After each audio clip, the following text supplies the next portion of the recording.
নমস্কার বন্ধুরা, আমি আর একটা রেসিপি নিয়ে হাজির হয়েছি। আজকে আমি ভিন্ন স্বাদের চানা মশলা বানিয়ে দেখাচ্ছি।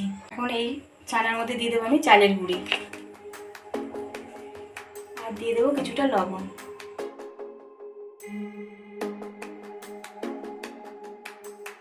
অন্যদিকে কড়াইটা গরম হয়ে গেছে।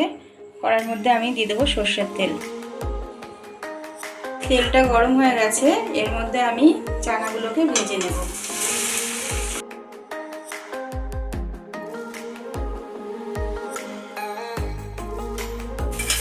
এইভাবে চানাটা একটু ভেজে নিয়েছি, এখন এটাকে তুলে নেব।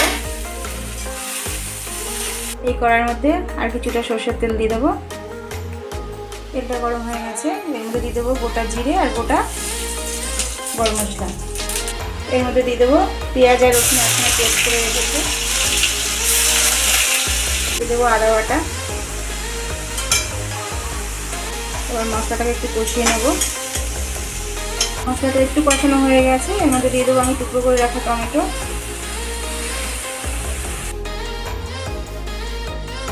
এখানে আমি কিছু মশলা নিয়েছি। এখানে আছে ধনের গুঁড়ো, জিরের গুঁড়ো, লঙ্কার গুঁড়ো, হলুদ আর কাশ্মীরি লাল। এটাকে আমি জলে গুলে নেব। এর মধ্যে আমি জলে গুলা মশলাটা দিয়ে দেবো। এখন মশলাটাকে ভালো করে কষিয়ে নেব, আর স্বাদ মতো লবণটা দিয়ে দেব।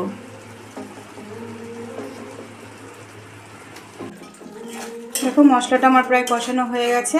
এর মধ্যে আমি দিয়ে দেবো আগে থেকে টুকরো করে ভেজে রাখা আলু। একটু নাড়াচাড়া করে নেব।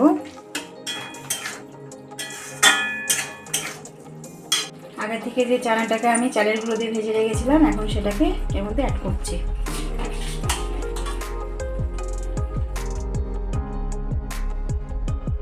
চানাটা আমার কষানো হয়ে গেছে, এখন আমি এর মধ্যে জল দিয়ে দিচ্ছি। চানা মশলাটা আমার রেডি হয়ে গেছে। নামানোর আগে আমি কিছুটা চিনি দিয়ে দেবো, আর দেবো শাহি গরম মশলা।